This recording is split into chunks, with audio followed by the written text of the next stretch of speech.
So this is going to be a continuation for retail accounting for retail businesses and retail transactions.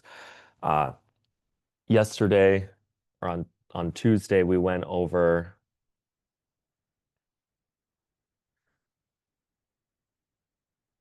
the sales transactions. So sales um,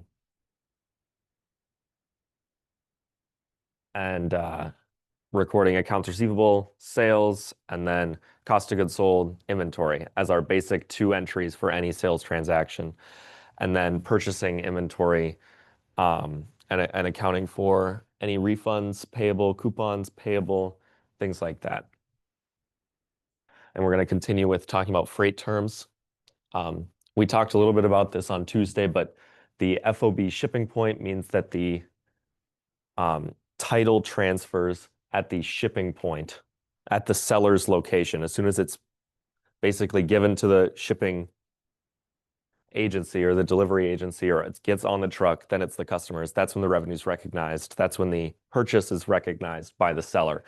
And FOB destination means that it's title transfer changes at the destination. I've also seen it in practice where there's a there's like a title transfer at some point in the middle. For example, shipping grain. A lot of times title will transfer in Chicago because that's where it changes rail companies. So it's all whatever is determined in the contract. Generally, it's just going to be FOB shipping point, FOB destination. It's important for when the revenue is recognized and who pays for the freight. Generally, if it's yours at the time that it's being shipped, then you're the one paying for the freight. So in FOB shipping point, the buyer's paying for the freight. And in FOB destination, the seller is paying for the freight. And if the buyer pays for the freight, that cost gets included in inventory. And if the seller's paying for the freight, then it's a delivery expense by the seller. For example, yeah. So which is a sales expense. And we'll go over the different types of expenses for when they're broken out differently on the income statement later. For example, if we purchased merchandise for $1,200 FOB shipping point and then paid freight on June 10th, the initial journal entry would be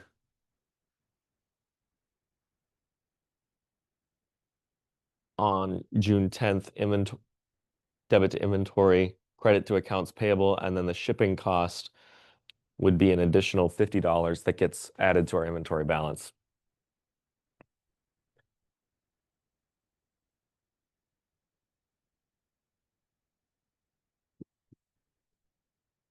If it's FOB destination and the company is selling it, we would have to have our journal entry as delivery expense. And then the buyer would not have to include delivery expense on their books at all because this transaction doesn't impact them. The buyer of the inventory would only include the amount they paid for it, which is $700. That would be inventory for the other company.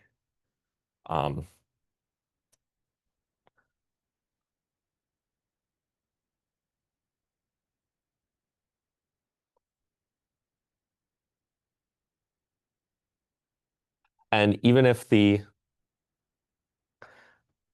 if the seller is charging for delivery, for example, buying something on Amazon and there's a delivery fee, they can just add it to the invoice and it's going to be included in the cost of the inventory for the buyer because that was included in the invoice. That was the total cost to get their inventory. So they need to capitalize that as inventory. For example, if they're selling $800 in inventory and they paid $45 for shipping, which was included on the invoice. It's FOB shipping point, which means the buyer is paying for the shipping.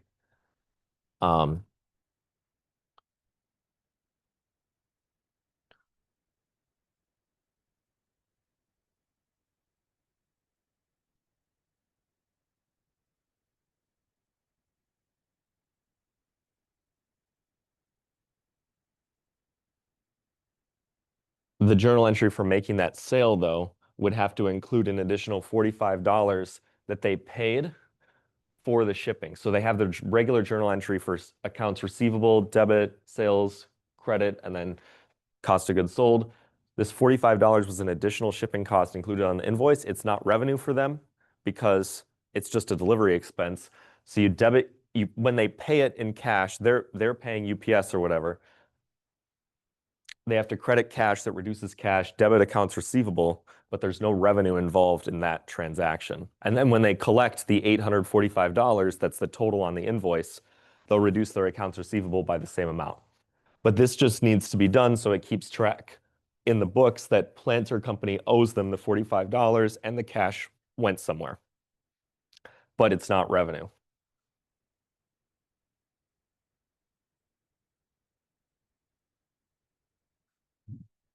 It's just a summary of the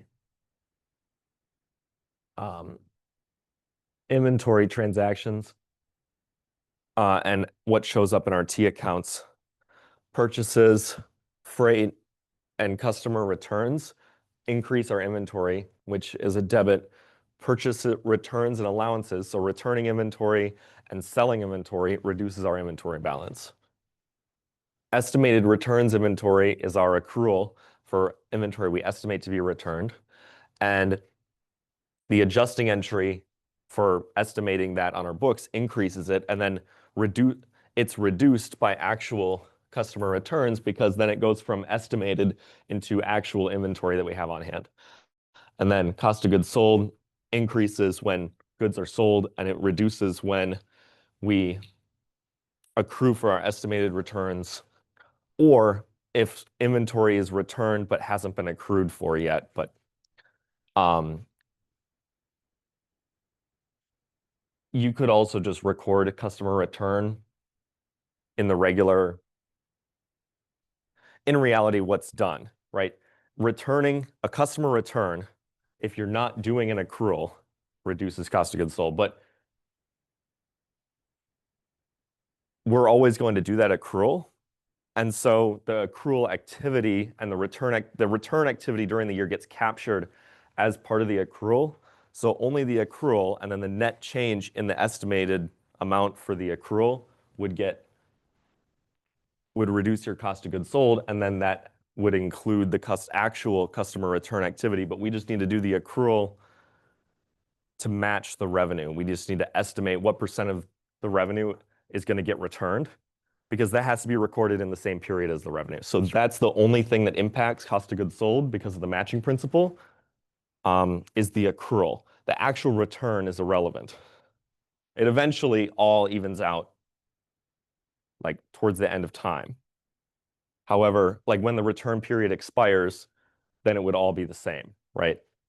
But we need to, because of the matching principle, only the adjusting entry is going to impact it. I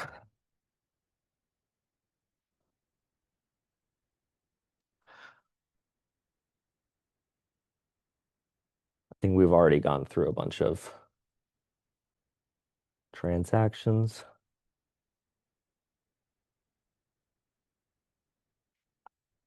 Sales taxes and trade discounts. Sales tax of merchandise is collected by the seller generally, especially in a retail business. And so they're collecting that cash, but the sales tax is not revenue to the business itself. And what they're going to do is, say, for example, there's selling for $100 and there's a 6% sales tax. That's going to get collected in the accounts receivable and eventually in cash. They have to record sales tax payable as a credit. So part of the credit goes to sales, and then the $6, that's the 6% sales tax, goes to sales tax payable, because that's not revenue to the business and they owe it to the government for paying their sales tax.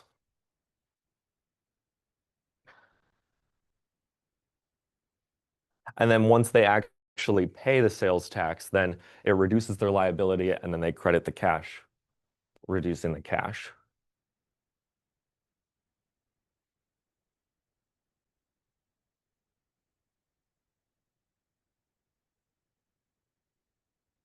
Also, often though, business to business sales, businesses will offer what's called trade discounts, and that's a discount for volume, for example, wholesale pricing, or discounts for particular vendors that are really valuable. For example, you know, discounts for government agencies or really important customers. These um, these are not generally included as discounts in the journal entries. Um, and we'll go over later in the slides, there's what's called the net method and the gross method of recording sales discounts. Either way, total sales are recorded net of discounts on on the income statement. And generally, trade discounts are recorded net, meaning say the normal price is 1,000, but they're selling it to this particular client for 800. It's always just going to be recorded as 800 to sales. There's no putting that at 1,000 like that. The real price is 800. That's what they're paying. So it's important to like sales are presented on the income statement net of discounts. Sometimes there's a discount account to record it gross just so management can keep track of it. And we'll go into more of that later. Um, Suntime Umbrellas has an invoice for 2,800. The terms are 115 net 30. Uh, they pay the invoice on May 29th. The invoice date is the 15th. And if you remember, there are our payment term amounts, the 1 and 115 means a 1% discount for paying within 15 days. So they're going to get 1% off, which is $28 off. And our answer is going to be C, because they paid within the 15-day period, and they can take the 1% off the invoice.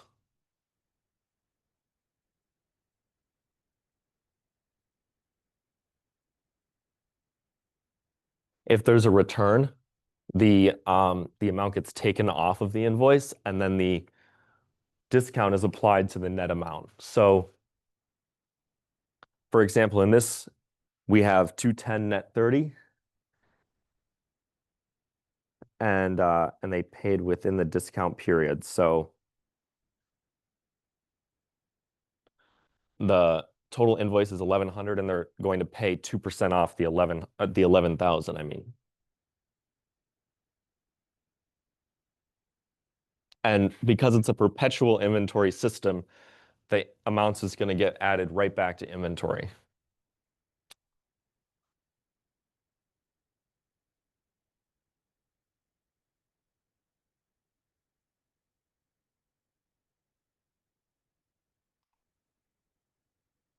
Each of these terms, um,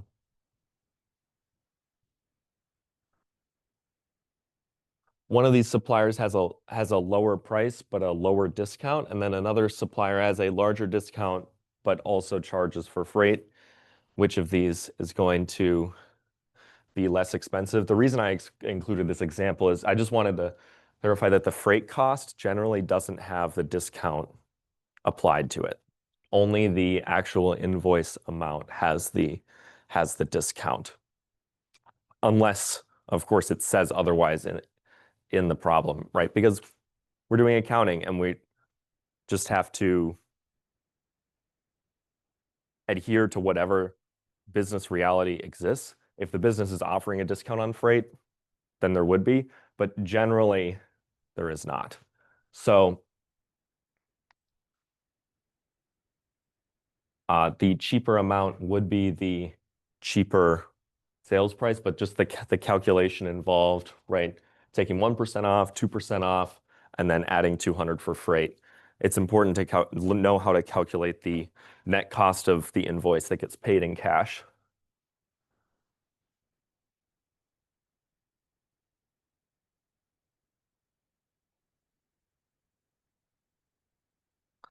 This is journal entries for purchases using credit cards. We went over this a little bit before, but initially when we are recording our revenue, debit to cash, credit to sales, debit to cost of goods sold, debit to inventory. And then some of it was sold on account, so debit to accounts receivable, credit to sales, debit to cost of goods sold, credit to inventory. And then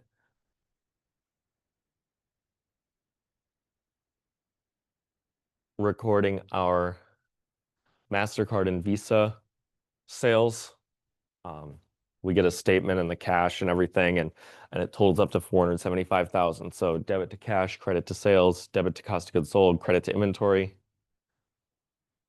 And then another one for American Express. And then at the end, also on the statement, um,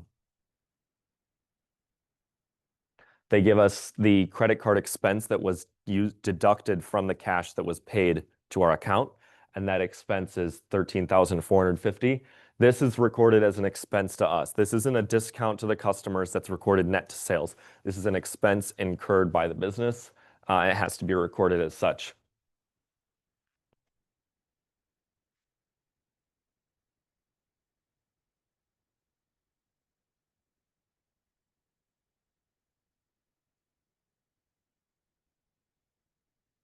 Journalize the sales for these two sales promotions.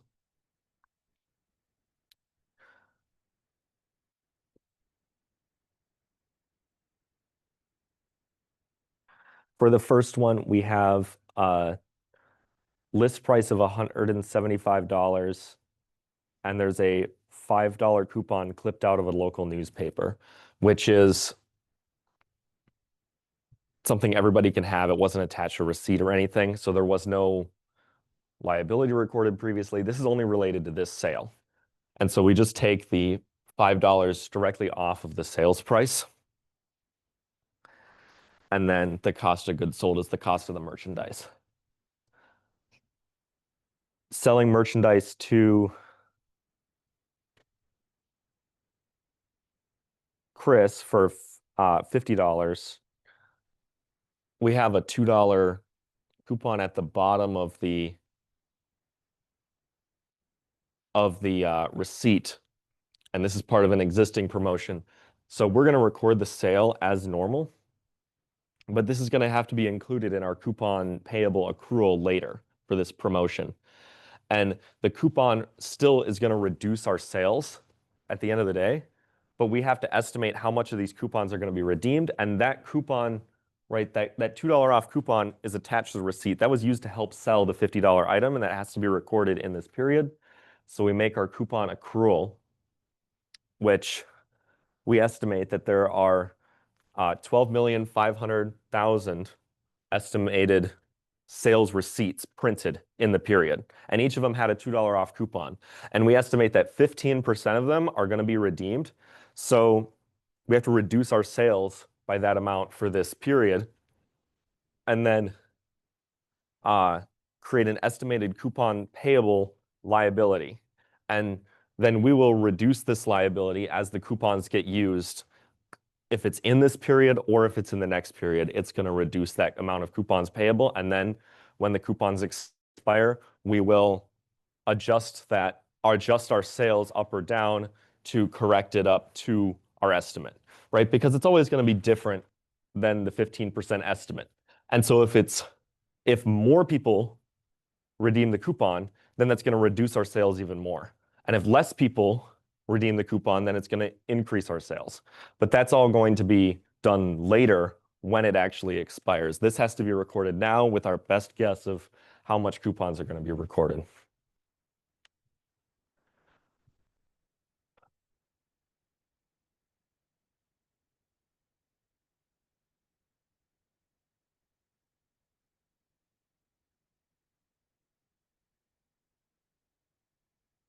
And so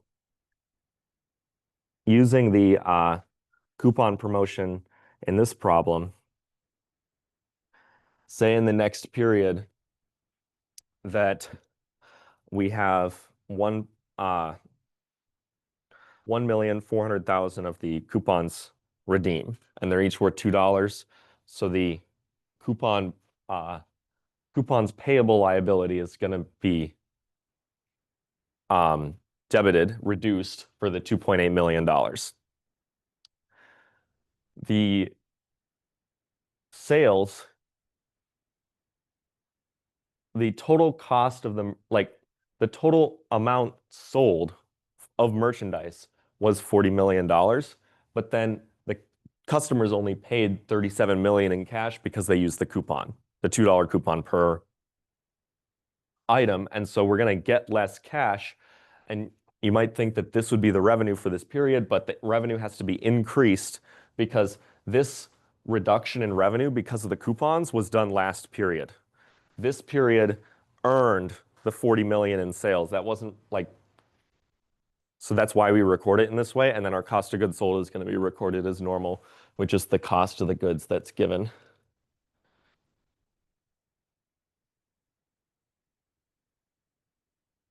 And then in April, another 440,000 of the coupons are redeemed. And so it's going to be the same story here.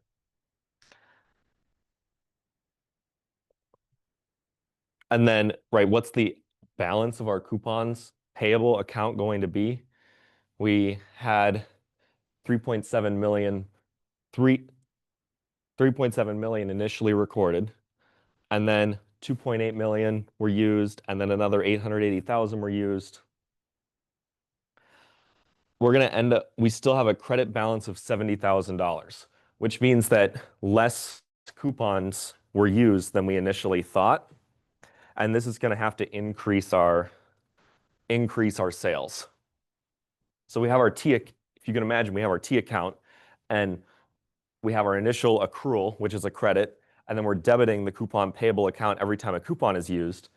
And then we total it up when the coupons finally expire. We still have a credit balance, so we need to debit it to reduce it to zero, and then that's going to increase our sales.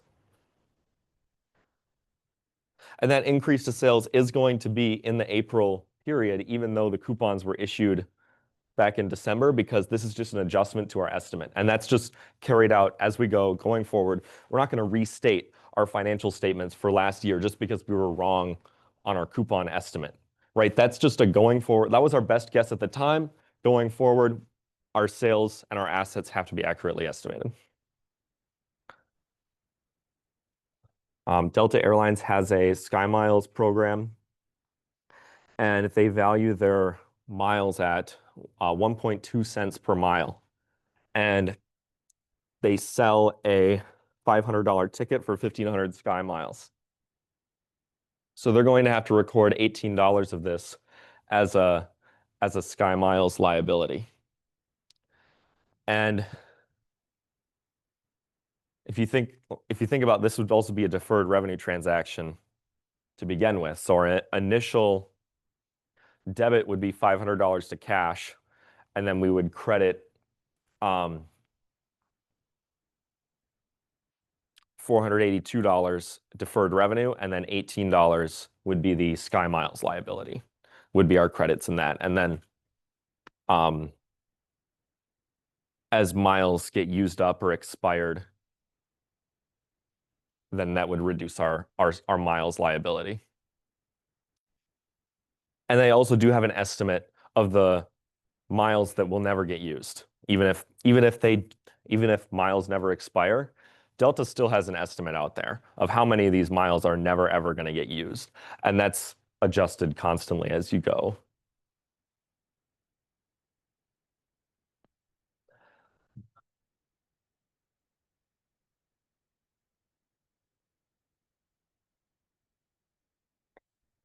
Goodyear Tire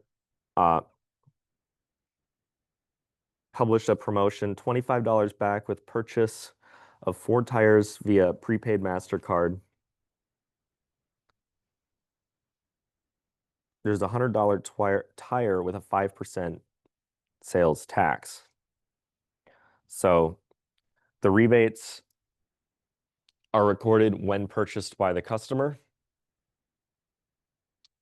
because they weren't connected to any other sale or obligation.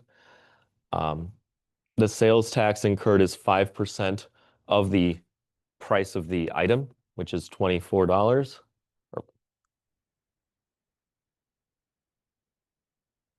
and then the rebate would reduce our revenue for this transaction.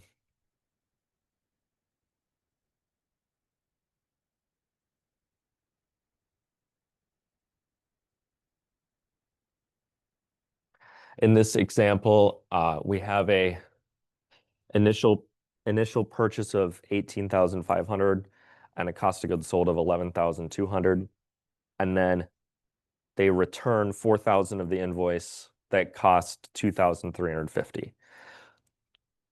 So initially we record our sale, accounts receivable, sales, cost of goods sold, inventory, and then the um, customer returns it.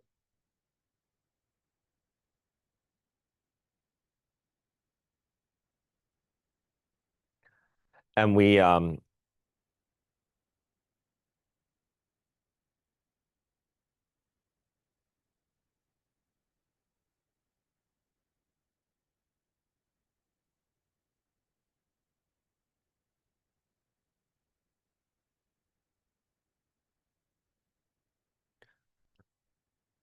the debit here is customer refunds payable. And this is important because this goes across a year end. So December 28th, they record the initial sale. And then on December 31st, they have their adjusting entries, including a returns estimate. Um, the returns estimate reduced the sales for last December and created a liability for customer refunds payable and a asset estimated returns inventory. And so when a customer actually returns the items, it reduces our returns liability and it takes our estimated returns inventory and puts it into our actual inventory.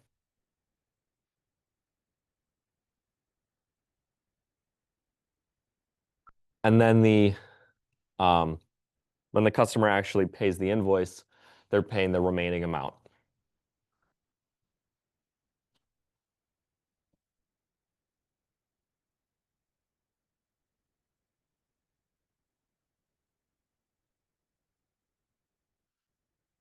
And so each of these transactions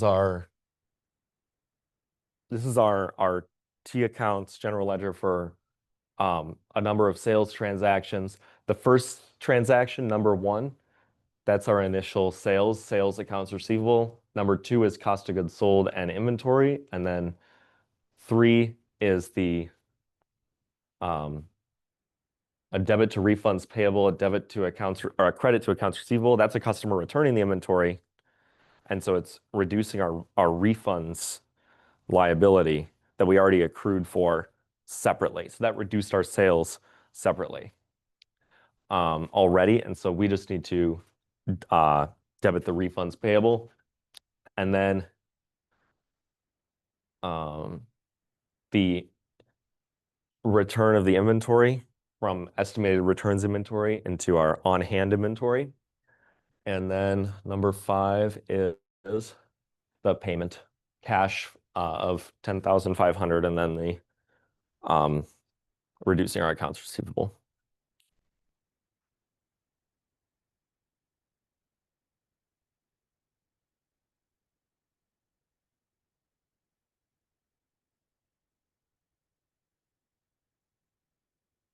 When determining the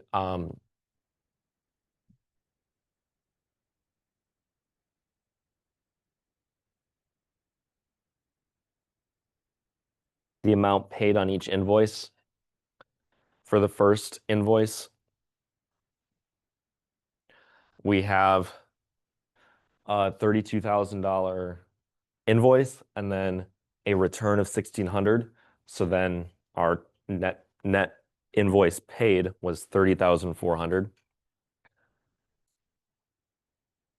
For the second, we have our initial invoice of 12,800. And then it's FOB shipping point, which means that the purchaser is going to have to pay for the freight, and the freight was paid for by the seller, which is included on the invoice, but not applicable to the discount. And we also have terms 210 net 30. And we're assuming all invoices for the sake of this problem are paid within that discount period. And then a return of 2,500. So our amount paid for the inventory, well, our amount paid for the seller's portion of the inventory, not freight, would be the 12,800, subtract the amount returned, and that net amount we take 2%, the 2% discount off of. Then we add the freight of $300 and we get $12,544 for our invoice.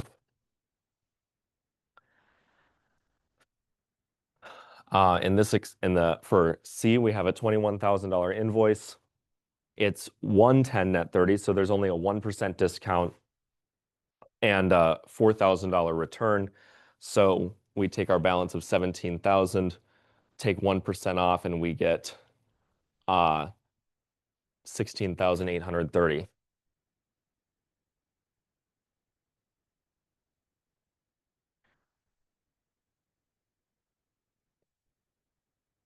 And this example is similar to B. We have a $9,000 invoice, 210 net 30, $1,000 return. So we take 9,000 minus 1,000, that's 8,000, take 1% off, and then add the 175, and we get $8,015.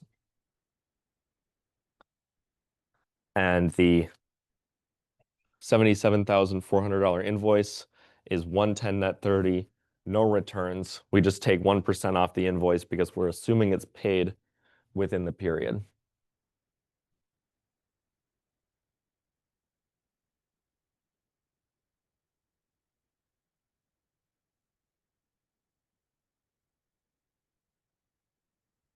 For this example, we have a furniture wholesaler. They're selling on account for 254,000 with no discount. And the cost of goods sold is 1,552,000. And there's a return of 3,000.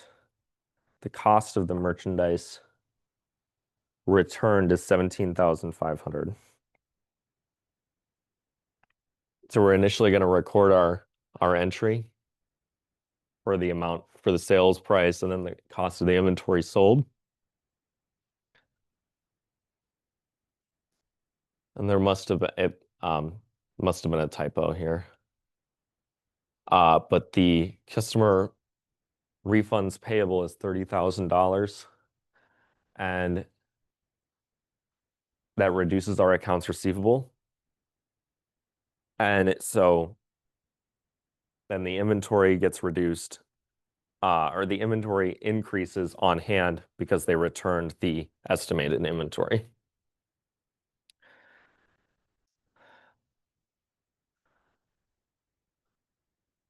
And, we mentioned last class, what if the inventory is damaged? There's two ways that you could record that. You could record it at the time, record the reduced value of the inventory, or when the inventory entries are done at the end, assessing the inventory and writing it off at the end of the period. Either way, your income statement's going to be accurate. And we'll talk more about inventory shrinkage in a bit. And then the collection of the cash.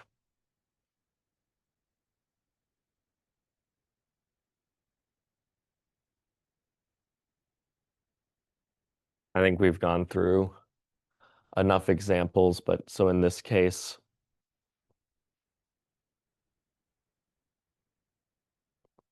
this is on the purchasing side.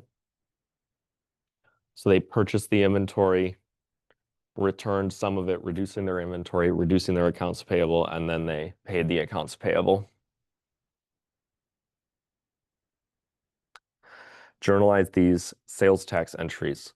So first they sell $6,400 in sales, and then there's an additional 7% tax on it. Then the cost of goods sold was 385,000. So the actual sales price of the merchandise is what the business records as sales, And then they have to record the 7% sales tax, a sales tax liability, and then that increases the the accounts receivable because they have to collect that from the customer.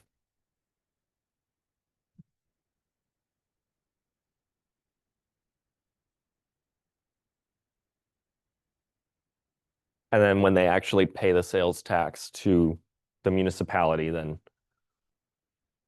uh, it reduces their payable, increases their cash.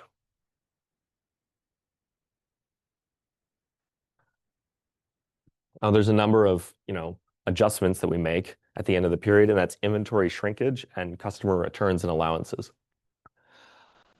Inventory shrinkage, in the perpetual system, we're recording everything as we go. All the transactions as they go out the door are recorded. They're reducing our inventory, purchasing it, we're increasing our inventory. Customers are returning items that increasing the on-hand inventory, that kind of thing. However, when at the end of the period, when it's time to do inventory, things are always different. And that's where we get inventory shrinkage. This is a really common metric recorded all the time by like Walmart and Target. It's a huge, and the main cause of inventory shrinkage is shoplifting, and for retail, like for Walmart, it's shoplifting. That's the main cause of inventory shrinkage. That's something that's not going to be caught by a perpetual system. We have to adjust for that at the end of the period to account for the inventory that's actually on hand. And things getting lost, things randomly appearing. These are all things that we just need to record it. So that our balance sheet's accurate at the end of the period, and then the difference then goes to cost of goods sold. And generally, it's going to reduce your inventory, right? Because inventory usually doesn't just appear out of nowhere. If it did, you would have to record that increase, right? But inventory shrinkage this period was 1,800 because we have the account balance of the inventory, and then we subtract the actual counted physical inventory on hand, and then write off the balance, and then that increases our cost of goods sold because that's inventory expense, essentially.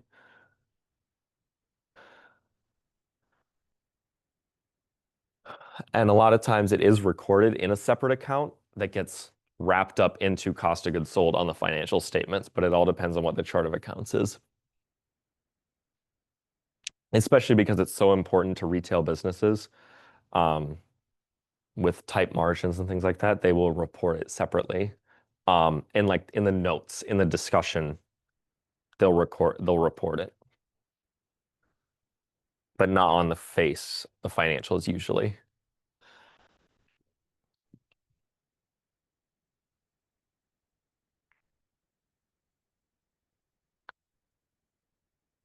Now, a buyer who has already paid for the merchandise might keep the merchandise and accept a partial refund from the supplier. So then they would record the refund to the refund payable accrual and then reduce their cash by the same amount, and there wouldn't be any inventory returned. And their sellers are required to estimate the returns that are going to occur during the period that the sale was made. And due to the matching principle, we have to reduce the cost of goods sold associated with the estimated sales that are going to be reversed as well. So these are the following unadjusted balances, right? We have sales, we have cost of goods sold, estimated returns inventory, customer refunds payable, and the cost of the merchandise. And then the estimated percentage of refunds, 1%. So, and generally, so that everybody's got their own method for estimating what's the return going to be. Generally, they would take this as a percentage of like the last month's sales, right? Because that's most likely what hasn't been returned yet. But in this example, we're just taking it as a percentage of total sales. That's the method. We're doing the calculation.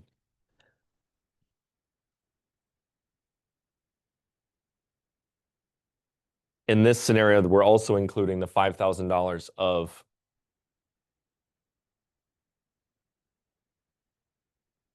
um, the cost of goods sold that's being returned. It's almost 1% of cost of goods sold, but it's not actually 1%. So we're going to take 1% of sales is 7,154, and then the actual cost of the inventory return that we're estimating is $5,000. And this is the accrual at the end of the year. So we record this liability, we record this asset now. We already saw the entries that happen later to adjust for it when the merchandise is actually returned. But this is the part that actually impacts our income statement. The sales and the cost of goods sold are actually accrued for in the period in which the original sales were made. So then we have here our adjusted trial balance, and we have our inventory, our estimated returns inventory, and we also have our customer refunds payable, estimated coupons payable. And then we also have, sales, cost of goods sold, delivery expense. So just to, those are some of the new accounts that we're having for this at this time. And then as you can see at the bottom of the trial balance, we have this other rent revenue and interest expense. This is because it's unrelated. It's sort of other revenue and other expenses. It's unrelated to the operations of the business. And so sometimes then that will be, if it's so insignificant that we're not trying to, like, we're trying to show how insignificant it is, how other it is to the business, will just be displayed at the bottom of the income statement as opposed to the top with revenue, or it won't be included with the other expenses, with like the regular expenses, the operating expenses.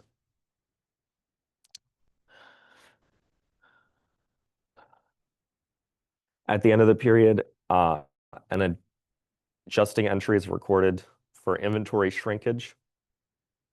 If the inventory shortage is normal and customary, the debit is to cost of goods sold.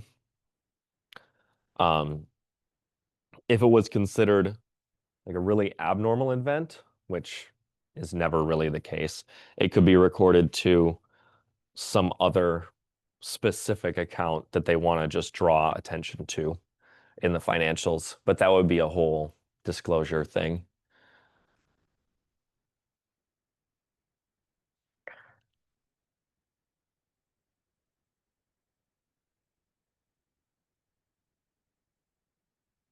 The perpetual inventory records indicate that 3,145,000 should be displayed. Like that's the account balance as of the end of the period.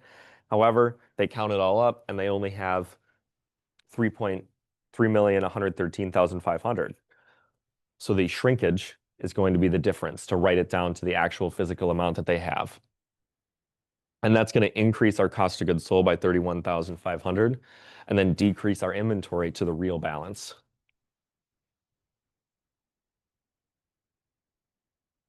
And this is a lot of the in the field stuff that I've done is going to client sites at the end of the year and counting up, like observing the physical inventory counts. It's a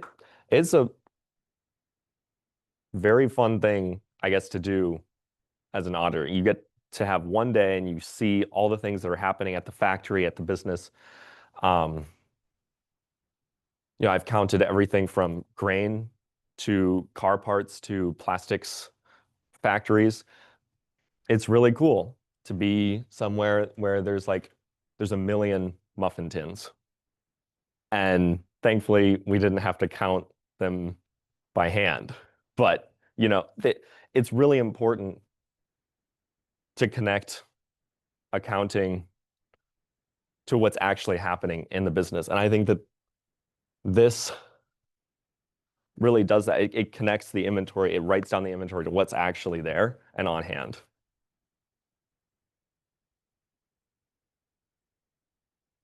Oh my God, this is a lot of words.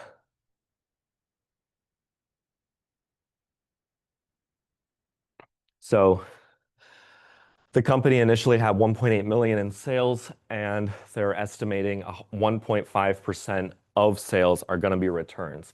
So they accrue this at the end of the year, customer refunds payable $27,000, and then they give us that the amount of inventory they're expecting to get back returned is 16,000.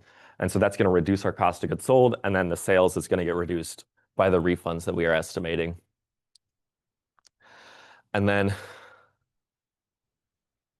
when the refunds are actually paid, it reduces our liability, and then we get the inventory from our estimated inventory to our on-hand inventory.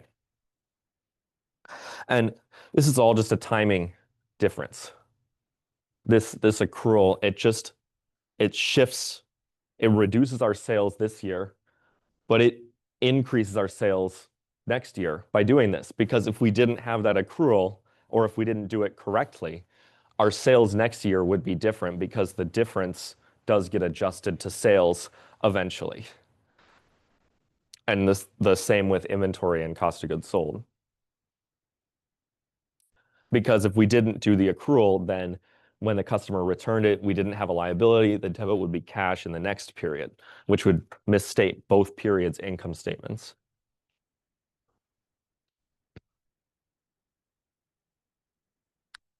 Now we'll go through some of the closing entries and the financial statements for retail businesses. In a multi-step income statement, we're going to record our cost of goods sold separately to have gross profit, and then we're also going to break out operating expenses and administrative expenses separately. So we have our total selling expenses, total admin expenses, and then that gets us to our total operating expenses and our operating income, which we can then use to calculate operating margins and things like that. Then we have our other revenue and expenses. This is what I was talking about with rent revenue and interest expense.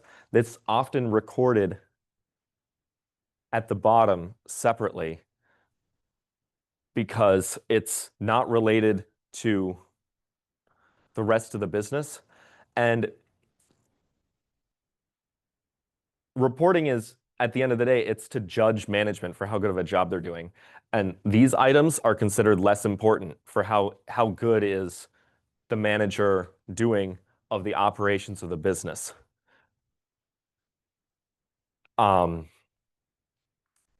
Same with selling expenses, admin expenses. That's to give investors a window into what's going on at the business. But management bonus incentives are often tied to what is the operating margin, and so these metrics get really important for investors. That's why investors make management's metrics based on this, but they also want to have the metric based on something they can control. Management, like the interest expense, it is sort of, at the end of the day, in control of the finance office. But the operations manager should be judged on operating income, not the interest expense isn't under their control, so they should be judged. Generally people should be judged on things they can control, things they can improve, because it's all about making more money.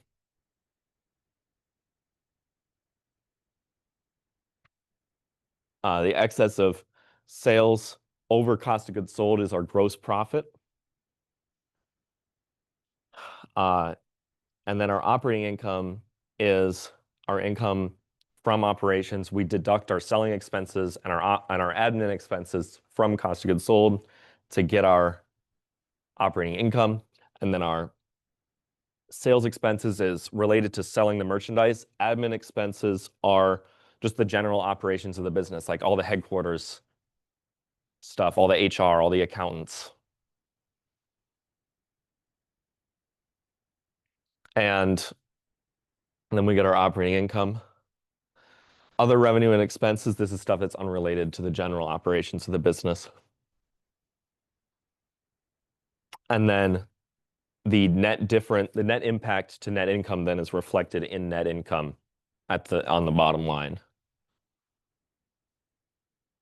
So revenue increases, expense decreases.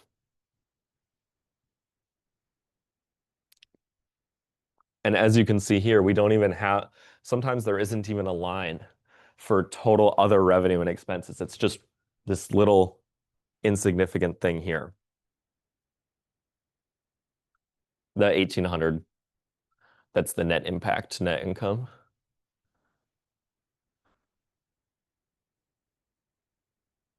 And this is how it appears on the Cengage problem that I did a video for. So watch out for that.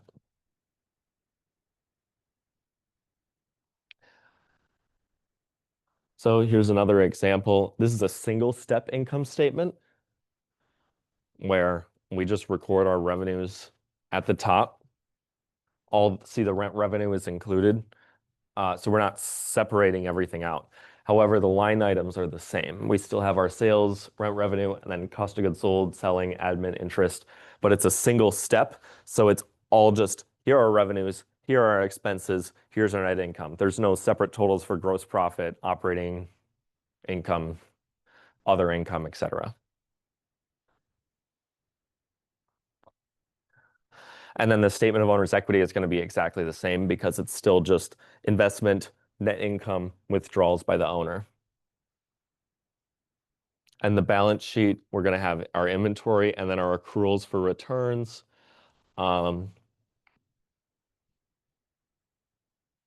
Possibly some different property, plant, and equipment's account, right? We have store equipment and then our book value and then office equipment book value. And that's important.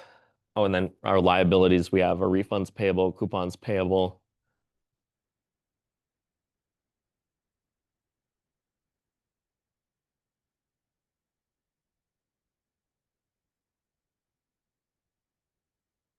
And now we'll do closing entries for the retail business.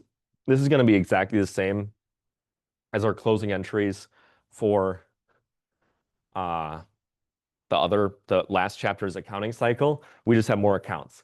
And cost of goods sold is another expense account that we have. And other than that, it's all the same. We just have cost of goods sold additionally. This is under the perpetual inventory system. The periodic inventory system, we have other closing entry processes that we have to do.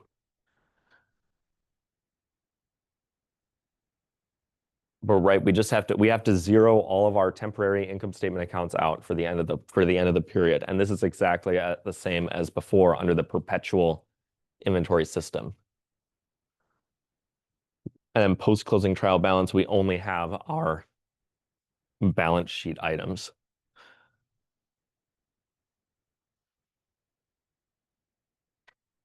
On the income statement for retail businesses, it's important to separate what's a sales expense and what's an admin expense. So advertising expense, that's to sell. Depreciation on store equipment, the store is only there to sell inventory. So the costs related to the building and the land for the building for the store, like that's going to be a sales expense. But like all the insurance and the rent on the office building for all the office staff, that's going to be an admin expense. And if it's a shared building, they would allocate it somehow so that they could separate the cost, usually based on square footage that's allocated to each. And then salaries of sales manager, selling expense, interest expense on notes payable, that's an other expense because the interest, it's not related to the operations of the business. That's simply a financing decision. So, sales supplies used, so the supplies was used for sales, so that's a sales expense. However, the office personnel is an admin expense. So preparing a multi-step income statement.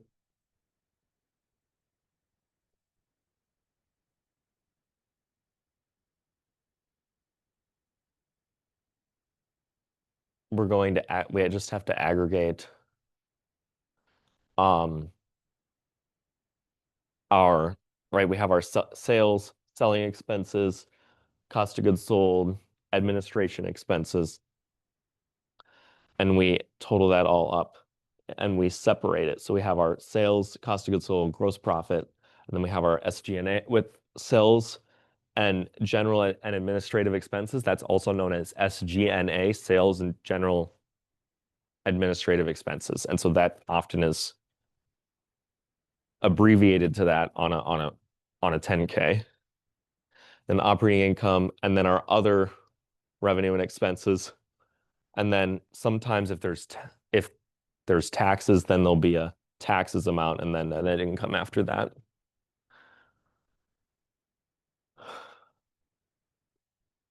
We can skip the single step income statement. It's just the same, except there's no subtotals. And then our closing entries are reducing all of our income statement T accounts to 0 and then closing the remaining balance to capital. So our net income gets tied out to capital because that's the difference between our revenues and our expenses. And then our drawings account for the year gets closed out to capital, reducing our capital balance. The asset turnover ratio is an important indicator of how efficiently is a business using its assets to generate sales. And so we take sales divided by average total assets for the year. We determine our average total assets of the year by taking the beginning of the year assets plus the end of the year assets divided by 2.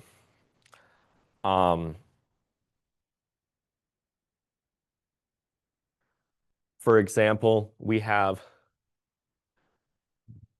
our beginning of the year assets. We add them to the end of the year assets, divide it by 2, and then our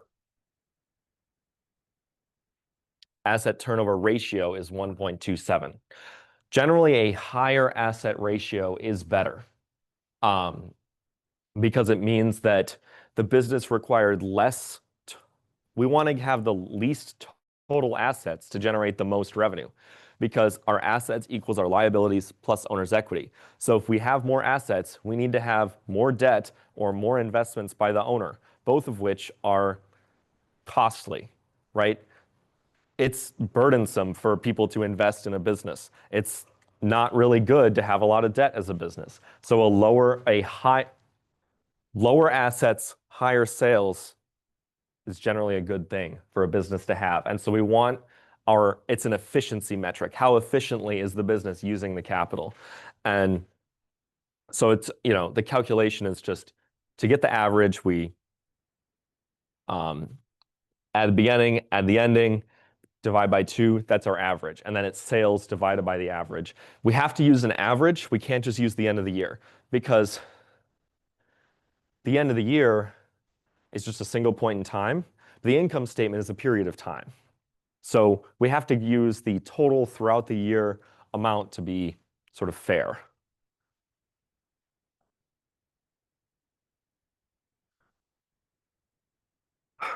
We're going to go into a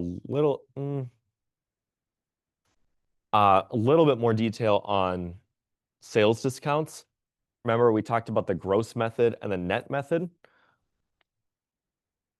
Under the gross method, we just record our sales as normal, even if there's a discount applied, right? So we record our sales as normal either way, because the 210 net 30, we don't record the discount until they pay and earn that discount, so to speak.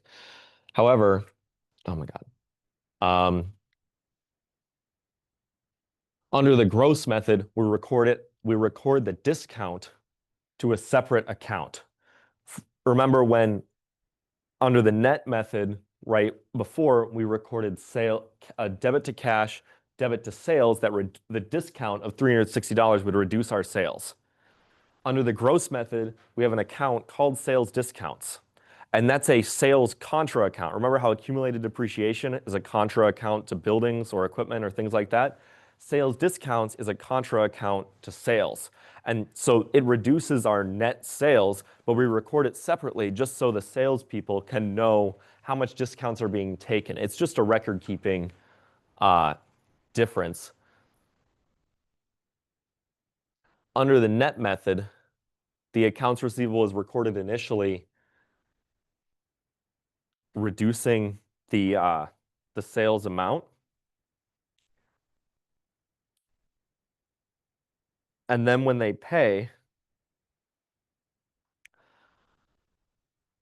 there's no separate entry made, right? They recorded the discount. So in this case, they did record the discount initially. So they, instead of 18,000, they recorded 17,640, assuming that they will take the discount. And this could just be easier for bookkeeping purposes. If they did not pay during the discount period, then we would just record the sales later when they paid. So they paid the 18,000 because they missed the discount. Then we have to add the 360 to the 17,000, and we get the 18,000 total. Our total sales is 18,000.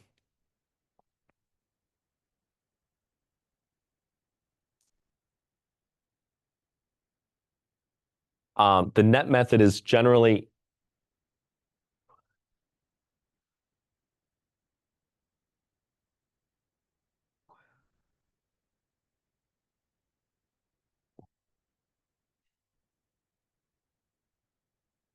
the net method. They're both consistent with GAAP, assuming that, and this is the important part, it's the most likely to be received amount. Like if, for example, if you're recording it gross, and then you get to the end of the period, there might be an accrual for the amount that you expect, the discounts you expect to be taken, right? It all just comes down to our revenue recognition principle. We just need to record the amount estimate.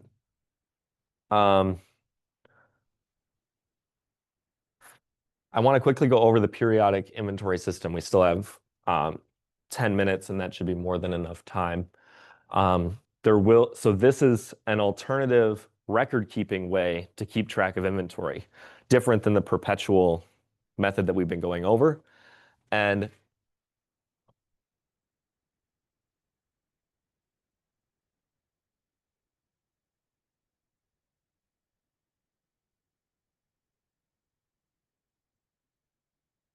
basically, all of the amounts for cost of inventory is not kept track of as we go. Cost of goods sold is recorded as an adjusting entry at the end of the period.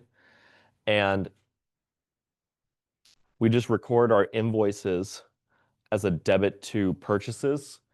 And then we record our discounts to purchase discounts, which is a credit account because it reduces our inventory, it reduces our cost of goods sold.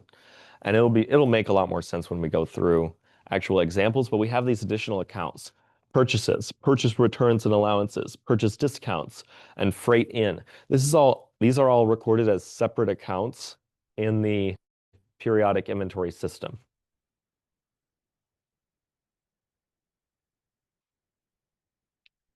And then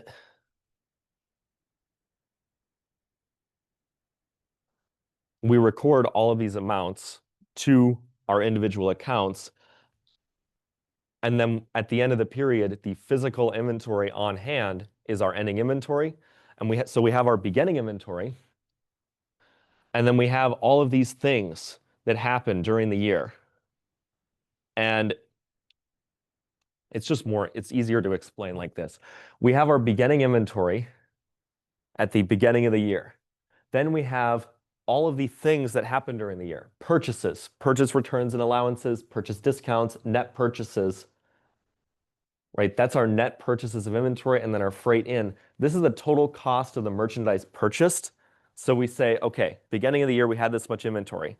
Then we purchased 527,000 in inventory. So our total inventory that was available for sale during the year, 587,000.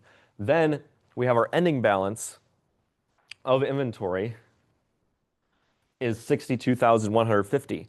So we write then implied the cost of goods sold is $525,000. And we record that. So now we'll go back and take a look at the journal entries involved in performing that.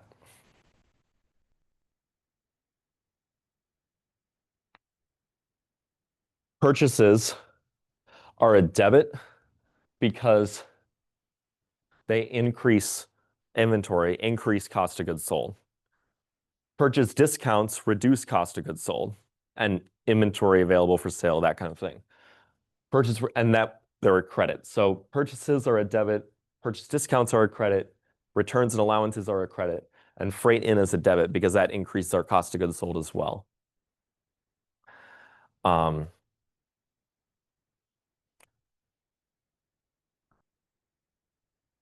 and so when we're recording inventories under the periodic system, we're going to have a debit, right? If we're purchasing inventory, we debit purchases, credit accounts payable. Then if we if we return an item, then we debit our accounts payable, and then we have a credit to purchase returns and allowances. And then when we pay it and we get a discount, then we have a credit to purchase discounts. And then eventually selling is this selling, right? Notice how this is only one entry. Generally, when we're selling inventory, we have two entries, a sales entry and a cost of goods sold entry. Under the periodic inventory system, cost of goods sold is implied based on the worksheet at the end of the period. And so you count the remaining balance of the inventory, and then you just plug what cost of goods sold needed to be to get to that amount. So that's fun. But then the disadvantage of that is you don't know what the shrinkage was during the year. You don't know how much was like stolen or something like that. Um, Purchase it, right? For when purchasing inventory with freight in, we have a debit for purchases and a debit for freight in. We don't know how much inventory shrinkage happened because right under the perpetual, we know what the inventory should be at the end of the period. And then the shrinkage increases our cost of goods sold, but then we know what that shrinkage was. Under this method, we don't actually know what the shrinkage was. However, the net income is the same. The cost of goods sold is the same. These are just different journal entry approaches to arriving at the same cost of goods sold and the same sales numbers for a business. And then we also, under closing entries, our inventory actually then appears in our closing entries because we credit the beginning of the year inventory. Because under this method, our beginning of the year inventory actually increases our cost of goods sold because it increases our goods available for sale. And then we debit our ending inventory. And so the net change in inventory then appears in our closing entries because that changed our net income. And then we have our purchases, right? Purchases are usually a debit, so then they're a credit in closing entries. And so all the purchases, purchase returns, purchase discounts, freight in, those are all recorded to retract the activity during the period. And so then they need to be recorded in the closing entries like this.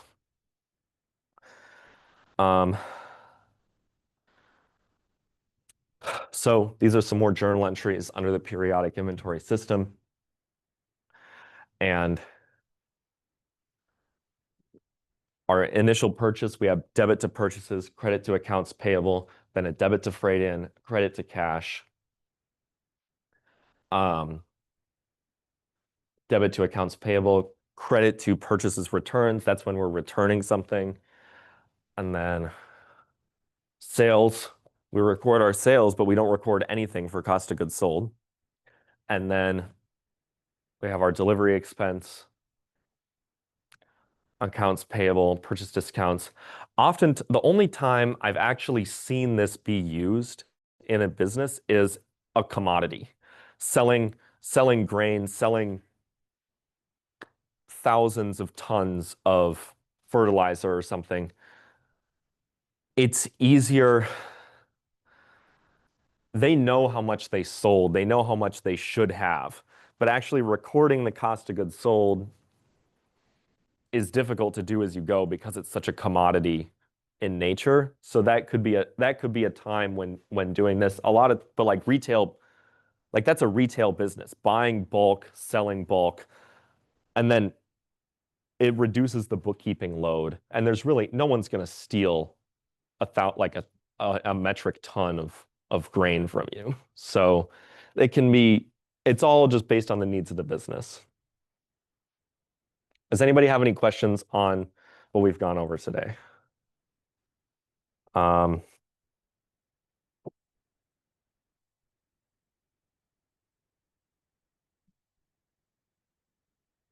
Great. So I guess my tip for you then on the homework is just make sure that you are mindful of what increases and decreases your goods available for sale and then your cost of goods sold at the end.